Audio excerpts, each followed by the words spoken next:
26절까지 말씀을 제가 봉독하겠습니다. 믿음으로 모세가 낳았을 때에 그 부모가 아름다운 아이임을 보고 석 달 동안 숨겨 왕의 명령을 무서워하지 아니하였으며 믿음으로 모세는 장성하여 바로의 공주의 아들이라 칭함받기를 거절하고 도리어 하나님의 백성과 함께 고난받기를 잠시 죄악의 낙을 누리는 것보다 더 좋아하고 그리스도를 위하여 받는 수모를 애굽의 모든 보화보다 더 큰 재물로 여겼으니 이는 상 주심을 바라봅니다. 아멘. 예, 우리가 잘 아는 모세의 출생과 그의 생애에 대해서 기록하고 있는 하나님의 말씀입니다. 이 모세의 출생에 얽힌 우리 이야기는 너무나 유명한 성경의 사건이고 스토리이기 때문에 여기 계신 분들이 교회를 안 다니시는 분들일지라도 아마 한두 번쯤은 들어서 알고 있을 만큼 유명한 그런 이야기입니다. 모세가 출생할 당시에 이스라엘 백성 유대인들은 애굽이라고 하는 이집트라고 하는 당시 대제국의 노예살이를 하고 있던 그런 한 끄내기 민족이었습니다. 한 가족이었습니다. 그런데 이 사람들이 하나님의 약속대로 점점 번성하게 되어지니까 이집트 제국의 파라오라고 하는 임금이 위협을 느껴가지고 이 유대인이 계속 번성하는 것을 막아야 되겠다 생각을 하고 남자아이가 태어나면 무조건 다 죽이라고 하는 명령을 내렸던 그런 시절입니다. 그런 시절에 한 믿음의 가정에 아이가 태어났는데 사내 아이가 태어난 것입니다.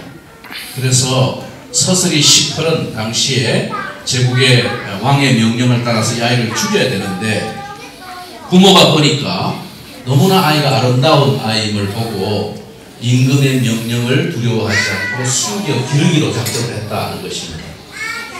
그런데 우리가 오늘 이 말씀을 통해서 척도를 맞이하는 주성이의 세계를 향해서 우리 부모인 우리 최 집사님 두 부부가 함께 하나님의 교훈을 가슴에 새기고 명심할 수 있게 되기를 바라는 요점은 무엇이냐 하면 오늘 말씀에 있는 것과 같이 모세가 부모가 딱 보니까 태어났는데 아름다운 아이임을 보고 목숨을 걸고 숨겨서 키우기로 작정을 했다 하는 것입니다. 그럼 우리가 의문을 가질 수 있습니다. 그러면 태어났는데 애가 좀 못생겼다. 아름답지 않은 애가 태어났다. 그러면 그냥 죽여도 되는가 하는 것이죠. 다행히 모세가 예쁘게 생긴 애였으니까 부모가 키우기로 작정했다. 그렇게 생각을 하면 외모지상주의가 됩니다. 애가 예쁘니까 키웠다는 것이죠. 과연 그것이 신앙적인 태도인가? 우리는 하나님 앞에서 의문을 가지지 않을 수 없습니다. 그래서 이 말씀에 담겨있는 진짜 중요한 의미를 우리가 바로 깨달아야만 오늘 믿음의 부모가 하나님 앞에서 아이를 키우는 바른 사명감을 우리가 이해할 수 있습니다. 오늘 말씀에 모세가 태어났을 때 부모가 아름다운 아이임을 보고 임금의 명령에도 아랑곳하지 않고 키우기로 작정했다라는 이야기는 육신적으로 눈에 볼 때 예뻤기 때문에 그랬다라는 뜻이 아니고 사도행전 7장에 보면 스데반 집사가 순교하기 전에 설교했던 내용에 이런 말씀이 나옵니다. 모세가 태어났을 때 이 아이가 하나님 앞에 아름다운 아이임을 보고 키우기로 작정했다. 그렇게 말씀하고 있습니다. 무슨 이야기냐 하면 육신적으로 애가 이쁘게 잘생겼기 때문에 키우기로 작정했다는 뜻이 아니고 그 아이가 태어났을 때 이 모세의 부모가 신앙의 눈을 가지고 딱 봤을 때 이 아이는 하나님 앞에 예사로운 아이가 아니고 하나님 앞에서 뭔가 뜻을 가지고 태어난 아이라는 사실을 깨달았다는 것입니다. 하나님 앞에서 가치 있는 아이임을 알고 목숨을 걸고라도 키울 가치가 있다라고 생각을 하고 작정했다는 뜻이죠. 여러분, 우리가 하나님의 백성들이 이 땅에 많고 많은 생명이 있는 가운데 믿음의 가정에 생명을 허락하시는 까닭은 바로 거기 있습니다. 세상 사람들이 한 아이의 생명을 바라보는 눈하고 믿음을 가진 믿음의 부모들이 한 아이가 출생했을 때 아이를 바라보는 눈하고는 그 보는 눈의 가치 기준이 달라야 된다는 것입니다. 우리가 이 아이를 볼 때 이 아이가 하나님 앞에서 의미 있는, 하나님 앞에서 하나님의 뜻을 가지고 보냄을 받은 아이고, 하나님이 당신의 뜻을 위해서 이 땅에 우리 가정에 보내주신 선물이라는 이 가치를 볼 수 있는 눈이 있어야만 이 아이를 하나님 앞에 목숨을 걸고 의미 있는 인생으로 키울 수 있다는 것입니다. 오늘 우리 최천 집사님 부부가, 김신아 집사님 두 부부가, 주한이도 그랬지만은 둘째 아이 주성이를 키울 때도 하나님 앞에서 이 아이가 아름다운 가치를 가진 인생임을 알고 그런 사명감을 가지고 이 아이를 키울 수 있는 믿음의 부모가 되시기를 바랍니다. 여러분, 아이가 자라는 동안에는 자기 책임이 없어요. 부모 책임이에요. 애가 뭔 책임이 있어요? 지가 뭐 지 힘으로 어떻게 자라겠어요? 부모에게 거의 전적인 책임이 있는 것입니다. 이 아이가 하나님 앞에 가치 있는 인생을 사느냐 못 사느냐, 하나님께서 이 아이에게 주신 영적인 가치를 잘 피워내느냐 못 피워내느냐 하는 것은 적어도 이 아이가 자라는 어린 시절만큼은 부모에게 전적으로 책임이 있는 거예요.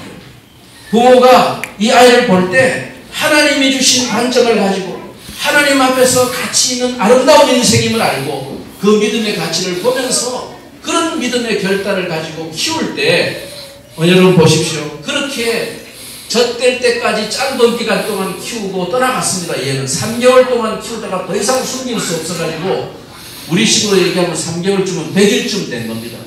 더 이상 숨길 수가 없어가지고 할 수 없이 갈대 상자에 담아가지고 애를 이제 하나님의 뜻 앞에 맡기고 내보냅니다. 그런데 하나님께서 모세를 당신의 계획 가운데 건지시고 애굽의 왕궁에서 키우시는데요. 여러분, 모세가 엄마 젖을 빨면서 자란 시절은 젖될 때까지 부모 품에 자란 것밖에 없어요. 나머지 한 40년 이상은 이집트 왕궁에서 이집트 왕자의 교육을, 이집트의 학문을 배우면서 자랐습니다. 그런데도 불구하고 모세의 가슴 속에 자기 인생을 걸고 가치관을 가진 것이 애굽의 모든 고아보다도 하나님의 백성을 위해서, 하나님의 뜻을 위해서 사는 것이 더 가치 있는 인생이라는 믿음의 결단을 가지고 살았다는 거예요. 모세가 어릴 때 엄마 젖의 품에서 젖 먹고 자란 그 정도밖에는 부모 교육을 받은 게 없는데도 그때 받은 그 부모의 신앙의 기도와 그 신앙의 교육이 이 모세의 한 인생 전체를 하나님 앞에 애굽의 고아에도 굴복하지 않는 그런 믿음의 가치를 가진 인생으로 한 민족을 구원하는 하나님의 위대한 당신의 제목으로 쓰임받을 수 있는 인생이 되게 만들었다는 것입니다. 오늘 주인공인 주소희가 드디어 깼습니다. 부모들이 이 아이를 볼 때 정말 이런 믿음의 가치를 보면서 하나님 앞에 기도함으로 키울 수 있는 그런 부모가 되기를 바라고, 기도의 젖을 먹고 자란 주성이가 앞으로 사는 생애 동안에 이 세상이 줄 수 있는 은근 고화보다도 정말 하나님의 나라와 하나님의 영광을 위해서 내 인생을 결단하고 가치 있는 일에 생애를 헌신할 수 있는 하나님의 손에 쓰임받는 제목이 될 수 있기를 주님의 이름으로 축원하고 축복합니다. 우리 같이 한번 기도하겠습니다. 생명의 주인 되신 우리 주 하나님 아버지, 감사합니다. 이 믿음의 가정에 하나도 아니고 또 둘씩이나 이렇게 아름다운 믿음의 선물, 언약의 후손을 하나님께서 허락해 주신 것 감사합니다. 세상 많고 많은 사람 가운데 고귀한 당신의 생명을 아무에게나 맡기지 아니하시고 믿음의 가치를 볼 수 있는, 하나님 앞에서 생명의 아름다운 가치를 볼 수 있는 믿음의 눈을 가진 부모에게 이 생명을 허락하여 주셨사오니 아버지 하나님 감사합니다. 사랑하는 우리 최 집사님 부부가 이 아이를 기르고 양육하는 동안에 이 아이 속에 담겨있는 하나님의 아름다운 가치를 볼 수 있는 믿음의 눈이 흐려지지 않게 하셔서 어떠한 상황 속에서도 이 아이를 통해서 펼쳐가신 하나님의 아름다운 뜻과 꿈을 기억하고 기도로 양육할 수 있는 믿음의 부모가 되게 하여 주시기를 원합니다. 어린 시절 기도의 젖을 먹고 자란 아이의 일생이 하나님의 손에 붙들려서 주의 큰 뜻을 이룰 수 있는 아름다운 제목이 되도록 하나님 역사해 주시기를 간절히 원합니다. 자라는 동안에 육신의 건강도 주시고 지혜와 총명도 모자람이 없도록 주시고 하나님 필요한 물질과 또 모든 자원도 우리 하나님의 부요하심을 따라 넉넉하게 허락하여 주심으로 말미암아 이 아이의 일생을 통하여 본인이 축복을 받을 뿐만 아니라 많은 사람들이 주성이의 생애를 통해서 하나님의 복을 나누어 받을 수 있는 축복의 통로가 되게 하여 주시기를 원합니다. 그래서 하나님이 영광을 받으시고 부모와 친지와 모든 주위의 사람들에게 기쁨이 될 수 있는 기쁨의 복덩이가 되게 해 주시옵소서. 오늘 돌잔치를 함께 우리가 나누며 기쁨을 나눌 때 참석한 우리 모두에게도 주의 은혜가 넘치게 해 주시옵소서. 예수님의 이름으로 기도드리옵나이다. 아멘. 우리 주성이를 위해서 함께 우리 축복성 하고 축도함으로 우리 첫돌 감사 예배를 마치겠습니다. 여러분들 가사가 적혀 있습니다. 너는 시냇가에 심은 나무라 하나님의 사랑 안에 믿음 뿌리 내리고 주의 뜻대로 항상 살리라. 우리 축복성 여러분 두 손을 앞으로 주성이 쪽을 향해서 뻗어서 축복하는 마음으로 같이 축복성하겠습니다. 너는 시냇가에 심은 나무라 하나님의 사랑 안에 믿음 뿌리 내리고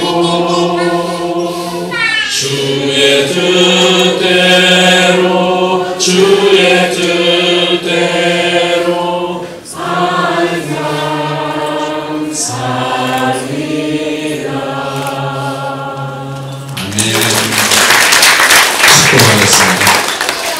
지금은 우리를 구원하신 주 예수 그리스도의 은혜와 하나님 아버지의 극진하신 사랑과 성령의 교통하시고 내주하시고 동행하시니 주성이의 일생 동안 그리고 이 부모들의 일생 동안 오늘 함께 축복하기에 모인 모든 축하객들의 생애 위에 영원토록 함께 있을지어다. 아멘. 예배를 마치겠습니다. 바로 여러분이 축하에 함께 나누시면 좋겠고요.